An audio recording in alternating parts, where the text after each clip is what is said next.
পানি টানি সব দেওয়া কমপ্লিট। ছড়াগুলো এখন সিদ্ধ হোক আর একটু।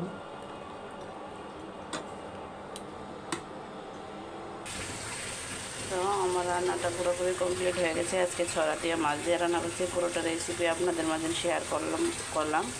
আর আমি কাউকে ফলো করতে পারতেছি না, কী সমস্যা হয়েছে জানি না, প্লিজ জানাবেন কেউ যদি জেনে থাকেন। তো আর কি বলবো, সবাই আমাকে সাপোর্ট করেন।